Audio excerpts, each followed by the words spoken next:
Shadows of change. The soft hum of a suburban morning enveloped the Daniels household.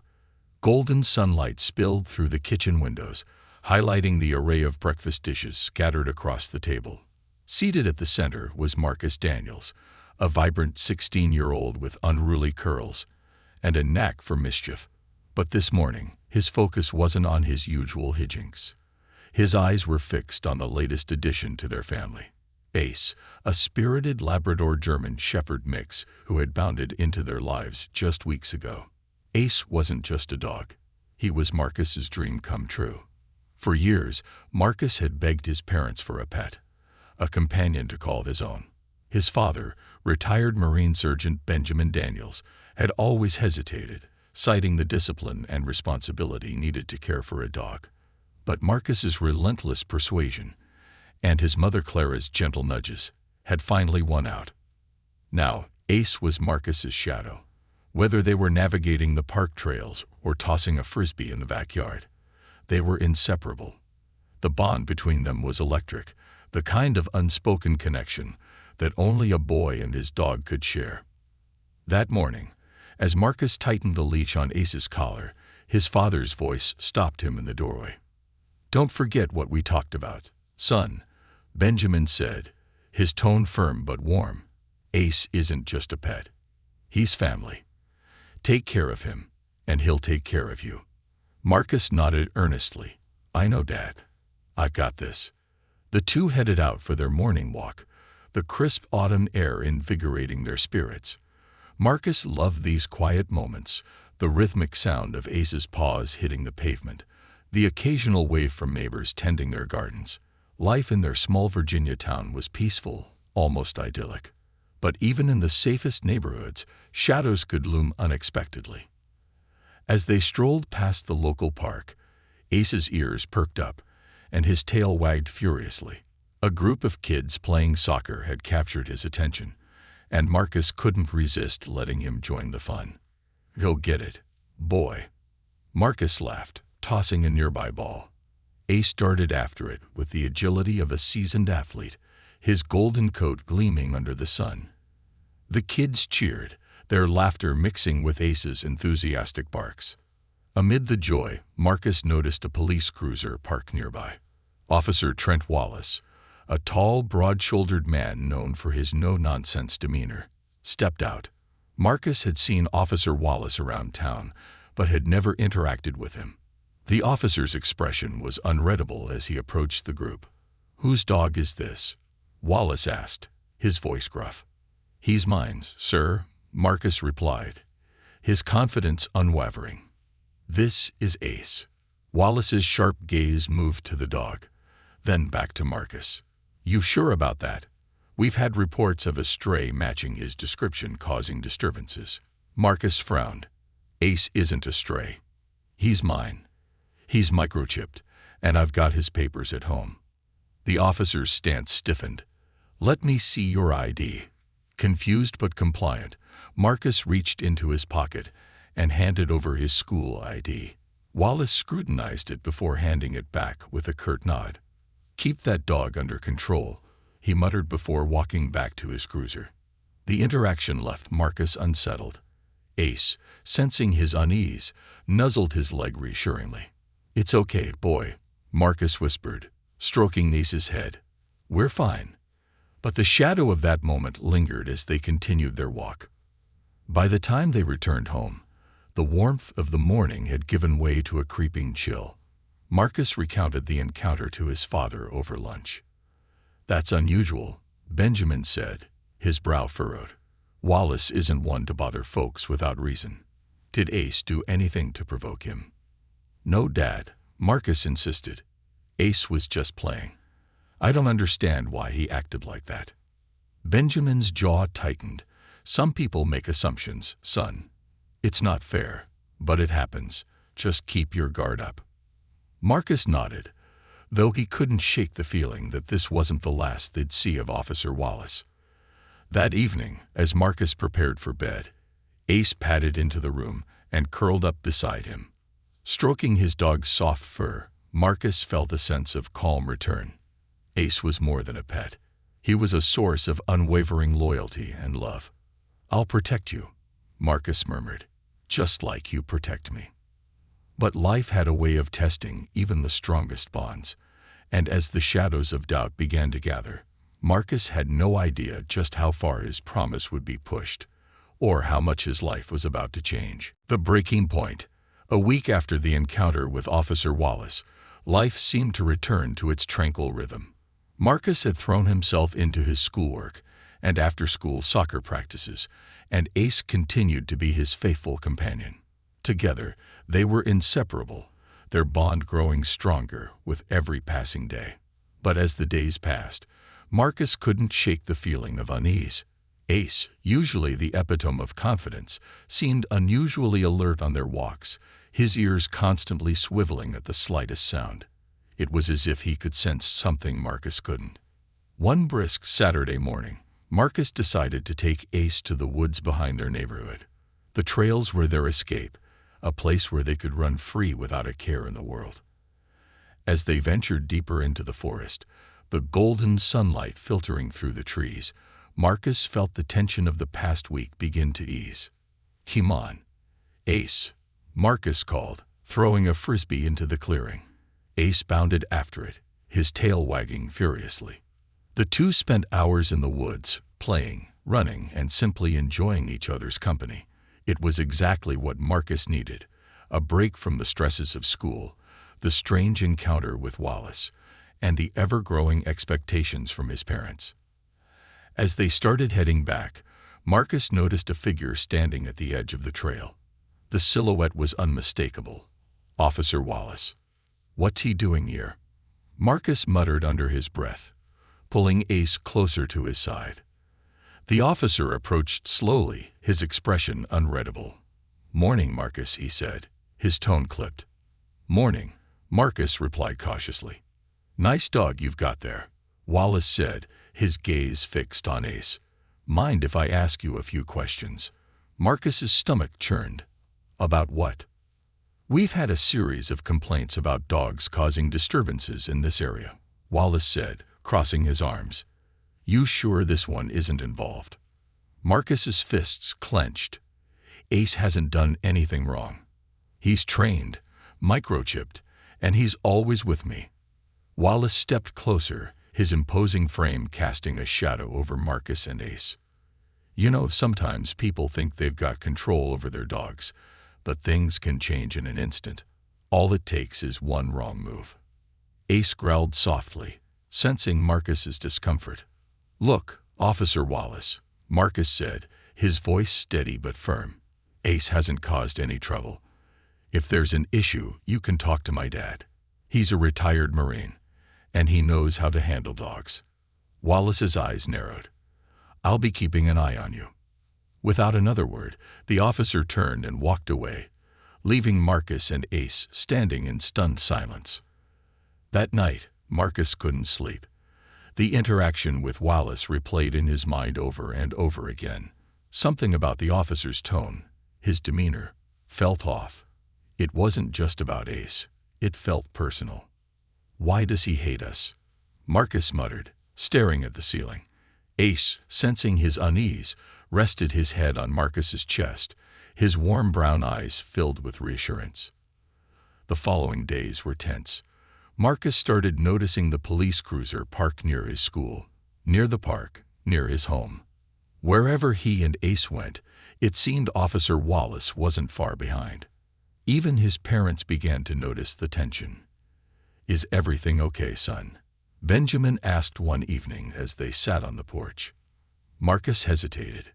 "It's Wallace. He keeps showing up wherever we go. It's like he's waiting for us to mess up." Benjamin's expression darkened. "I'll talk to the precinct," he said firmly. "This isn't right."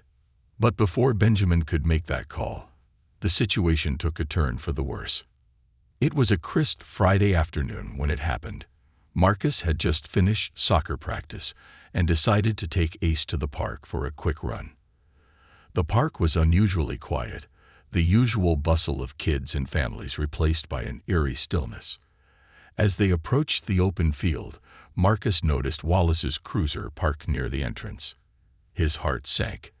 "Not again," Marcus muttered, gripping Ace's leash tighter. Wallace was already out of the car, leaning against the hood with a smug expression. "Afternoon, Marcus," he said, his tone dripping with condescension. Marcus ignored him, focusing on keeping Ace calm. But Wallace wasn't about to let them go. "Let me see the leash," he demanded. Marcus froze. "Why?" "Because I said so," Wallace snapped, stepping closer. "Or do I need to make this official?" Ace growled low in his throat, stepping protectively in front of Marcus. "He's not doing anything wrong," Marcus said, his voice rising. "Leave us alone." Wallace's hand moved to his hip, resting on the holster of his gun. "Control your dog, or I will." The world seemed to slow as Marcus registered the threat. His heart pounded in his chest, fear and anger colliding in a dizzying storm. "He's not a threat," Marcus shouted, stepping between Ace and Wallace. "He's just protecting me." But Wallace didn't back down. In a split second, he drew his weapon. Ace barked, his body tense and ready to defend his owner. "No," Marcus screamed, his voice cracking with desperation. The sound of the gunshot shattered the stillness of the park. Ace yelped, collapsing onto the ground. Blood pooled around him, staining the grass a deep crimson. Marcus dropped to his knees, his hands trembling as he cradled Ace's head. Tears streamed down his face as he begged his dog to hold on. "You didn't have to do this," Marcus yelled, his voice breaking. He wasn't a threat. Wallace holstered his weapon, his expression cold and unyielding. The dog was aggressive. I had no choice. Before Marcus could respond, Wallace grabbed his arm, pulling him to his feet. "You're under arrest for obstructing an officer and harboring a dangerous animal," Wallace said, his tone emotionless. The sound of approaching sirens filled the air as Marcus was shoved into the back of the police cruiser. Through the window, he caught one last glimpse of Ace lying motionless on the ground. "Please," Marcus whispered, his voice hoarse. "Don't let him die." But his pleas were drowned out by the roar of the engine as the cruiser sped away. Shattered trust. The fluorescent lights of the police station buzzed overhead, casting a cold, clinical glow on Marcus as he sat cuffed to a metal bench in the holding area. His wrists were raw from the tightness of the handcuffs, but the physical discomfort paled in comparison to the agony tearing at his chest. Ace's blood, dried and caked on his shirt, served as a cruel reminder of the horror he had just witnessed. Marcus's mind raced. The echoes of the gunshot, Ace's yelp, and Officer Wallace's cold words replayed in an endless loop. His dog, his best friend, was lying in a pool of blood, and he had no idea if Ace was still alive. Every second spent in that cold, sterile room felt like an eternity, amplifying his helplessness and rage. The door to the holding area swung open, and Sergeant Brody, a heavy-set man with a grizzled beard, stepped in. He carried an air of authority, but not warmth. His tired eyes scanned Marcus with mild disinterest as he approached the desk to review Wallace's report. "Marcus J. Daniels," Brody muttered as he flipped through the paperwork. 17 years old, arrested for obstruction and harboring a dangerous animal. Marcus shot up, his cuffs rattling against the bench. "Ace isn't dangerous. He didn't do anything wrong." His voice cracked with desperation. Brody didn't even look up. "Sit down, kid." Marcus's shoulders slumped, and he sank back onto the bench. Tears welled in his eyes, but he blinked them away, refusing to let them fall. He wouldn't give them the satisfaction of seeing him break. The door swung open again, and in stormed Benjamin Daniels, Marcus's father, his Marine demeanor as sharp as a blade. His towering presence filled the room, and his voice carried the kind of authority that demanded attention. "Where is my son?" Benjamin barked, his eyes blazing as they locked onto Sergeant Brody. Brody straightened, clearly caught off guard. "Mr. Daniels." "It's Sergeant Daniels," Benjamin corrected, stepping closer. "And I want those cuffs off my son. Now." Brody hesitated, glancing over at the other officers in the room. "There's a process, sir." "The process ends here," Benjamin interrupted, his tone icy. "You've detained a minor without cause, and I want to know why. Where is the body cam footage?" Officer Wallace, who had been standing in the corner, cleared his throat. "My camera malfunctioned," he said, his voice devoid of any remorse. "Convenient," Benjamin snapped, his fists clenching at his sides. "But let me be very clear. My son did nothing wrong, and you shot his dog without provocation. If you think I'm going to let this slide, you're sorely mistaken." Brody sighed heavily, clearly uncomfortable with the situation. "Release him," he muttered to the officer at the desk. "We'll let the DA sort this out." Marcus felt the handcuffs click open, and as soon as he was free, he bolted into his father's arms. The tough Marine softened as he held his son, his large hand steadying the boy who had always looked up to him as an unshakable force. "Dad," Marcus whispered, his voice choked with emotion. "Ace, he's hurt. I don't know if he's going to make it." Benjamin pulled back just enough to look Marcus in the eyes. "We're going to find him, son. I promise." The drive to the emergency veterinary clinic was tense and silent. Marcus stared out the window, his hands trembling in his lap. Every moment that passed felt like another nail in Ace's coffin. His father gripped the steering wheel so tightly his knuckles turned white. His jaw clenched as he tried to suppress his own emotions. When they arrived, Marcus practically leaped out of the car, rushing into the clinic with Benjamin close behind. The receptionist looked up, startled, as Marcus approached the desk. "My dog," Marcus said breathlessly. "Ace. He was brought here. He was shot." The woman's expression softened as she nodded. "Dr. Logan is in surgery with him now. Please have a seat, and I'll let you know as soon as there's an update." Marcus collapsed into a chair, his head in his hands. The waiting room was eerily quiet, the hum of the air conditioning the only sound. Benjamin sat beside him, placing a comforting hand on his shoulder. "I should have protected him," Marcus said, his voice barely above a whisper. "He trusted me, and I let this happen." "This isn't your fault," Benjamin said firmly. "The fault lies with Wallace. He overstepped, and he's going to answer for it." "But what if Ace doesn't make it?" Marcus's voice cracked. "What if?" "Don't go there, son," Benjamin interrupted, his voice gentle but resolute. "Ace is a fighter, just like you.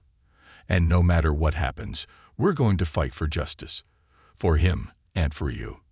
Hours later, the clinic door opened, and a tall woman in scrubs stepped out. Her face was lined with exhaustion, but her eyes were kind. "Marcus," she called. He jumped to his feet. "Is Ace okay?" The woman, Dr. Logan, nodded. "He's stable. The bullet missed his vital organs, but he lost a lot of blood. We stopped the bleeding, but the next 48 hours are critical." Marcus felt his knees go weak with relief. Benjamin caught him, steadying him as Dr. Logan continued. "You can see him," she said, leading them into the recovery area. Ace lay on a table, hooked up to monitors, his golden fur shaved around the wound. His breathing was shallow, but when Marcus approached, his tail gave a weak thump against the table. "Hey, buddy," Marcus whispered, tears streaming down his face as he stroked Ace's head. "You're going to be okay. I'm right here." Ace's brown eyes met his, and in that moment, Marcus felt a surge of determination. He would do whatever it took to make sure Ace healed, and he would fight to hold Wallace accountable for what he'd done. Benjamin placed a hand on Marcus's shoulder. "We'll get through this," he said quietly. "Together." News of the shooting spread quickly through the small town. By the next morning, the local newspaper had picked up the story, and a video of Marcus and Ace's bond, filmed by a neighbor, had gone viral online. The community rallied behind them, with neighbors dropping off food, flowers, and cards at their doorstep. But the support wasn't universal. The police department issued a statement defending Wallace's actions, claiming he had acted in self-defense. The implication was clear. They were painting Ace as a dangerous animal and Marcus as an irresponsible owner. Benjamin wasn't having it. He called in favors from his old Marine buddies, some of whom were now lawyers, and began building a case against Wallace and the department. He also reached out to local animal rights groups, who were eager to lend their support. "We're not just fighting for Ace," Benjamin told Marcus one evening. "We're fighting for every family who's ever had to deal with this kind of abuse of power." Marcus nodded, his resolve hardening. He wasn't going to let Wallace get away with this. For Ace, for his family, and for every other dog who had been unfairly labeled as a threat, he was going to fight. As the days turned into weeks, Ace began to heal. His wounds, both physical and emotional, were slow to mend, but Marcus was with him every step of the way. He spent hours researching therapy techniques for traumatized dogs, working tirelessly to help Ace regain his confidence. Meanwhile, Benjamin's legal team filed a formal complaint against Wallace, demanding an independent investigation. The town was divided, with some supporting the Daniels family and others siding with the police. But Marcus didn't care about public opinion. His focus was on Ace and the fight for justice. He knew the road ahead would be long and difficult, but he was ready. Together, he and Ace would face whatever came next, one step at a time. The fire within. The courtroom was packed. Rows of spectators sat shoulder to shoulder, a mix of supporters holding signs for justice and those skeptical of Marcus and Ace's story. At the front, a stoic officer, Trent Wallace, sat beside his legal team, his expression unreadable, though his occasional glances toward Marcus carried a thinly veiled smugness. Marcus, sitting between his father and their lawyer, Sarah Ortiz, clenched his fists under the table. It had been months since the shooting, but the image of Ace bleeding on the ground was still seared into his memory. This wasn't just about getting justice for Ace. It was about exposing the abuse of power that nearly destroyed their lives.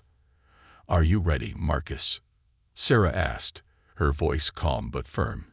She was a seasoned civil rights attorney, known for her tenacity and ability to hold powerful figures accountable. Marcus nodded. "I'm ready." Benjamin patted his son's shoulder. "You've got this. Just tell the truth." The trial began with opening statements. Wallace's lawyer painted a picture of a chaotic encounter, claiming that Wallace had acted out of necessity to protect himself from a dangerous, aggressive dog. Sarah's rebuttal was swift. "The evidence will show that Ace was anything but dangerous," she said, her voice steady. "This is a case of prejudice and abuse of power, plain and simple." Officer Wallace didn't just fail to de-escalate the situation. He escalated it unnecessarily. The first day of the trial was grueling. Witnesses from both sides took the stand, including neighbors who had been at the park that day. Mrs. Henderson, a retired teacher who had seen the entire incident from her porch, was a critical witness for Marcus's case. Marcus and Ace were minding their own business. Mrs. Henderson testified. "I've known that boy and his dog for years. Ace wouldn't hurt a fly. Wallace was the one who approached them aggressively. He didn't even give Marcus a chance to explain before pulling his gun." Wallace's lawyer attempted to discredit her, suggesting her eyesight might not be reliable due to her age, but Mrs. Henderson stood her ground. "I know what I saw," she said firmly. "And I saw a good dog get shot for no reason." As the trial progressed, the focus shifted to the body camera footage, or rather, the lack thereof. Wallace claimed his camera had malfunctioned, but Sarah's team had subpoenaed footage from a nearby security camera that contradicted his version of events. The grainy footage was played for the court, showing Marcus walking Ace on a leash and Wallace's aggressive approach. The recording captured Ace standing still, his ears perked but his body relaxed, until Wallace began shouting. The court gasped as the video showed Wallace drawing his gun, with Ace's body language clearly non-threatening.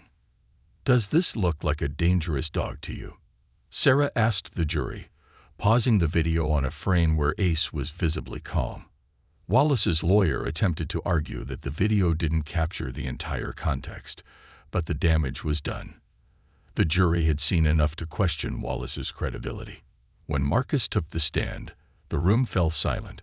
He recounted the events of that day, his voice trembling at first, but growing steadier as he spoke. "Ace wasn't just my dog," Marcus said, his eyes brimming with emotion. "He's my best friend. He saved me in ways I can't even explain. That day, he was protecting me, not attacking anyone. He didn't deserve what happened to him." Sarah leaned forward. "Marcus, how has this incident affected you and Ace?" Marcus took a deep breath. Ace is still healing. He flinches at loud noises and gets anxious around strangers. And me, I don't trust the people who are supposed to protect us. I used to think police officers were heroes. Now, I'm not so sure. The courtroom was quiet as Marcus stepped down. Even some of Wallace's staunchest defenders shifted uncomfortably in their seats. As the trial neared its conclusion, Sarah delivered a powerful closing argument. She spoke of accountability, of the duty police officers have to protect and serve, and of the importance of standing up against injustice. "Marcus Daniels and his dog, Ace, are not just victims," she said, her voice resonating through the courtroom. "They are a reminder that power unchecked is power abused."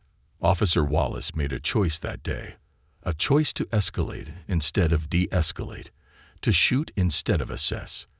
And today, you have the choice to hold him accountable. Wallace's lawyer made a last-ditch effort to sway the jury, but it was clear the momentum was not in their favor.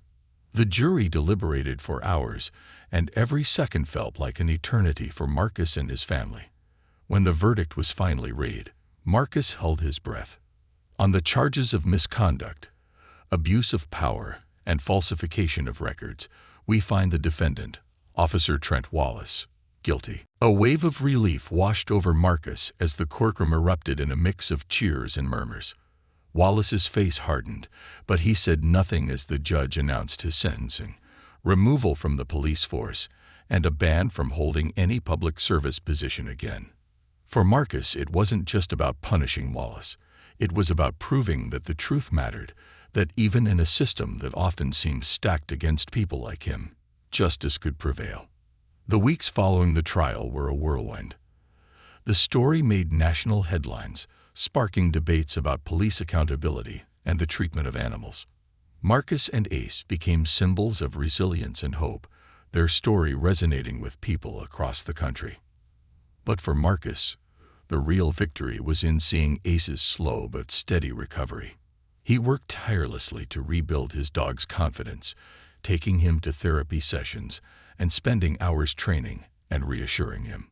One evening, as they sat on the porch watching the sunset, Benjamin joined them. "You did good, son," he said, his voice filled with pride. "You stood up for what was right, even when it was hard." Marcus nodded, scratching behind Ace's ears. "I just want him to feel safe again. He deserves that." Benjamin placed a hand on Marcus's shoulder. "You both do." Little by little, life began to return to normal. Ace's limp was a constant reminder of what they had been through, but his tail wagged more often, and his bark regained its playful tone. And for Marcus, the experience ignited a fire within him, a desire to make sure no one else would have to go through what he and Ace had endured. He began speaking at schools and community events, sharing their story and advocating for changes in how law enforcement handles situations involving animals. His words carried weight, inspiring others to stand up for what they believed in. "Justice isn't just about punishment," Marcus said during one of his speeches. "It's about making sure no one else has to suffer the way we did. It's about change." As he stood before a crowd of supporters, Ace at his side, Marcus realized that their story was far from over. Together, they had turned their pain into a purpose, their tragedy into a mission. And they weren't done yet. Rising from the ashes, months after the trial ended, Marcus Daniels found himself in an entirely different world. Life in their small Virginia town had quieted, but for Marcus, nothing had returned to what it was before the shooting. The verdict against Officer Wallace had brought justice, but it hadn't erased the scars, physical or emotional, that the ordeal left behind. Ace's slight limp and wary glances at strangers in uniform, were constant reminders of what they had endured. Marcus, however, refused to let the incident define their future. Instead, he was determined to use their story to create something meaningful. It started as an idea scribbled in the margins of his notebook during class, but as weeks passed, that idea grew into a mission. "Dad," Marcus began one evening as they sat on the porch, Ace lying at their feet. "What if I started something to help other dogs like Ace? Dogs that have been through trauma." Benjamin raised an eyebrow, intrigued. "What do you mean, son?" Marcus hesitated, organizing his thoughts. "There are so many dogs in shelters, especially ones labeled as aggressive or untrainable. But a lot of them aren't bad. They're just scared or misunderstood. Ace taught me that. I want to help them, maybe rehabilitate them, so they can find homes or even become therapy dogs." Benjamin leaned back in his chair, nodding slowly. "It's a big undertaking, but if anyone can do it, it's you." Encouraged by his father's support, Marcus began researching. He reached out to local shelters, spoke with veterinarians, and spent hours learning about animal behavior and rehabilitation techniques. Ace became his partner in this journey, not just as a companion, but as a testament to the resilience and loyalty of animals who had suffered unjustly. The turning point came when Marcus was invited to speak at a community event focused on animal welfare. The local shelter director, a kind woman named Lisa Greer, had heard about Marcus and Ace's story and wanted him to share it with others. Standing before a small crowd in the park where Ace had been shot, Marcus felt a mix of nerves and determination. Ace sat calmly at his side, his tail wagging slightly as if to reassure his owner. Marcus began, his voice steady. "A little over a year ago, my life changed forever.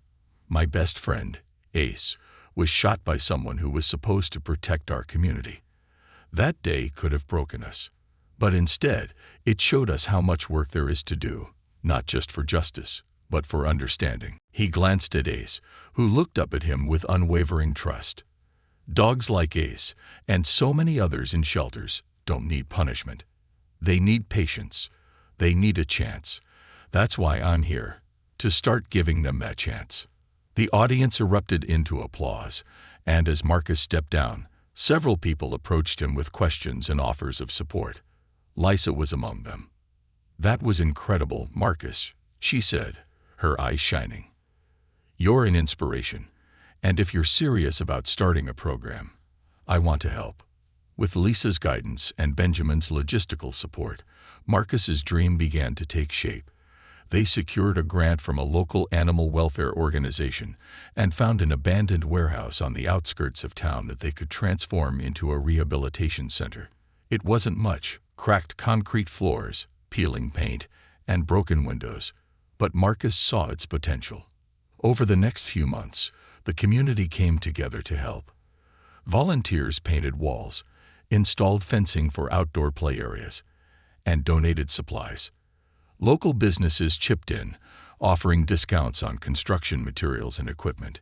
Even those who had initially sided with Wallace began to soften, realizing that Marcus's mission was about healing, not revenge. The most emotional moment came when the first dog arrived at the newly named Second Chance Rehabilitation Center. A scrappy pit bull mix named Ruby had been rescued from a dogfighting ring and bore deep physical and emotional scars. She growled and snapped at anyone who came near her, her fear manifesting as aggression. Marcus knelt outside Ruby's kennel, Ace sitting calmly beside him. "We've been where you are," Marcus said softly, his voice gentle but confident. "It's scary, and it's hard to trust. But we're here to help you." Over the following weeks, Marcus and Ace worked tirelessly with Ruby. Using the same patience and techniques that had helped Ace recover, Marcus slowly earned Ruby's trust. The breakthrough came one morning when Ruby tentatively approached Marcus, her head low but her tail wagging ever so slightly. It was a small victory, but it meant everything. By the time Ruby was adopted by a loving family, Marcus knew he was on the right path. The rehabilitation center quickly gained attention. Local media outlets covered their progress, and donations began to pour in. But Marcus's mission wasn't just about helping dogs, it was about changing perceptions. He started hosting workshops for law enforcement officers, teaching them how to handle animals safely and effectively. One of the first officers to attend was Sarah Martinez, who had recently taken over as head of the local K-9 unit. She approached Marcus after a session, her expression serious. "I want to thank you," she said. "What happened to you and Ace was wrong, and it's changed how we do things. I promise you, we're working to make sure it never happens again." Marcus nodded, appreciating her sincerity. "It's not just about us," he said. "It's about making sure every dog and every person gets the respect they deserve." As the center grew, so did Marcus's vision. He partnered with schools to educate children about responsible pet ownership, and he began training therapy dogs to work with veterans and trauma survivors. Ace, now a seasoned therapy dog, became a symbol of resilience and hope, inspiring everyone he met. One day, as Marcus watched a group of children playing with the center's dogs, Benjamin joined him. "You've built something incredible here," his father said, pride evident in his voice. Marcus smiled, scratching behind Ace's ears. "It's not just me. It's Ace. It's the community. It's everyone who believes in second chances." Benjamin nodded. "You've turned something terrible into something beautiful. Your mom would be proud." Marcus's throat tightened at the mention of his late mother, but he nodded. "I hope so." The journey wasn't without challenges. There were days when progress felt slow, when the weight of responsibility threatened to overwhelm Marcus. But every time he saw a dog like Ruby find a forever home, or a child's face light up as they played with Ace, he was reminded why he had started this journey. And through it all, Ace was by his side, a constant source of strength and a reminder of what they had overcome. On the one-year anniversary of the center's opening, Marcus hosted a community event called Paws for Justice, inviting families, shelters, and law enforcement to celebrate the progress they had made together. The event featured adoptable dogs, training demonstrations, and even a tribute to Ace, whose story had inspired it all.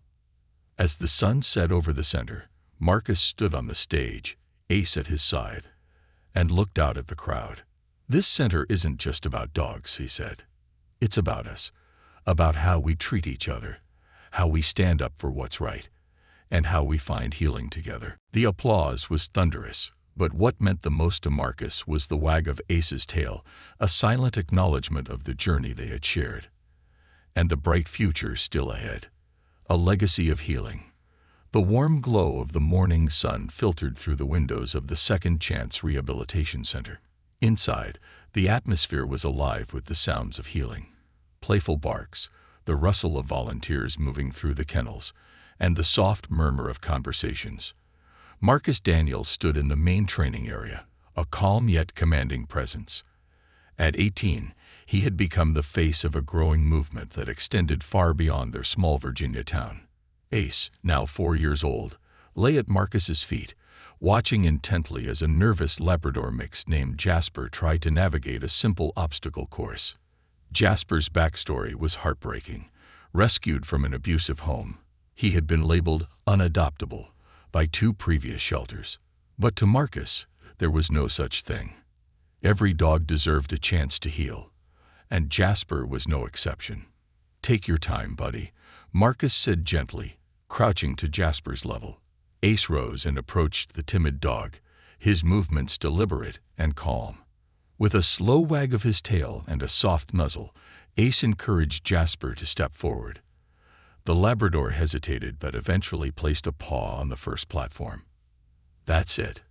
Marcus cheered, his voice filled with genuine pride. Jasper's tail gave a tentative wag as he looked to Ace for reassurance. Moments like this were the heartbeat of the center. For Marcus, they were more than victories. They were reminders of why he had started this journey. 2 years had passed since the shooting that had changed Marcus's life forever. The trial had exposed not just Officer Wallace's misconduct, but also a larger issue of how animals were perceived and treated in stressful situations. The fallout had been immense. Wallace had not only been removed from the force, but also barred from holding any public office. His case became a national example, sparking a wave of reforms in police departments across the country. One of the most significant outcomes was the creation of ACE's Law, a set of protocols requiring mandatory de-escalation training for officers dealing with animals. The law also provided funding for animal behavior education in police academies and required the use of non-lethal deterrence before resorting to deadly force. Marcus had testified before the state legislature to advocate for the law, his voice unwavering as he recounted his experience. Ace wasn't just a dog, he had said. He was family, and no family should have to go through what we did. Now, standing in the training yard, Marcus watched as Jasper completed the obstacle course, his confidence growing with every step. The Labrador's progress mirrored Marcus's own journey, slow, sometimes uncertain, but always moving forward. The rehabilitation center had grown beyond anything Marcus had imagined. What started as a small operation in an abandoned warehouse was now a state-of-the-art facility with multiple wings, one for rehabilitation, another for therapy dog training, and a dedicated space for educational workshops. One of Marcus's proudest achievements was the K9 Guardian program, a partnership with local police departments. Officers would bring their K9 units to the center for advanced training in handling stressed or traumatized animals. The program had not only improved community relations, but also saved countless animals from unnecessary harm. Officer Sarah Martinez, now the head of the local K9 unit, was one of the program's strongest advocates. Watching her work with her own dog, a German Shepherd named Scout, brought Marcus a sense of closure he hadn't realized he needed. "You've changed the way we do things," Sarah told him one afternoon. "And not just here. Your work is setting an example for departments across the country." As the center flourished, so did Marcus's influence.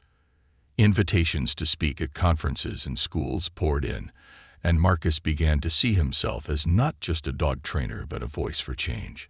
He often brought Ace with him, letting his dog's calm demeanor and inspiring story do much of the talking. At one event, a young boy approached Marcus with a drawing in hand. It was a crude but heartfelt depiction of Marcus and Ace, standing tall with a banner that read, "Heroes for all dogs." "This is for you," the boy said shyly. "I want to be like you when I grow up." Marcus knelt to the boy's level, touched beyond words. "You already are," he said, ruffling the boy's hair. "You've got a big heart. That's all it takes to make a difference."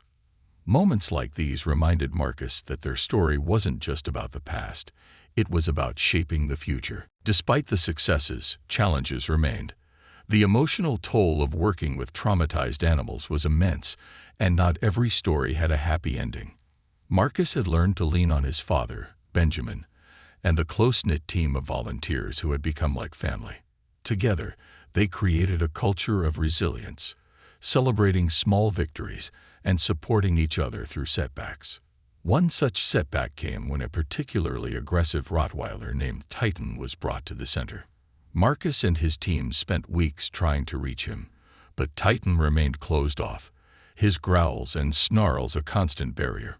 It was Ace who finally broke through, approaching Titan with unflinching patience.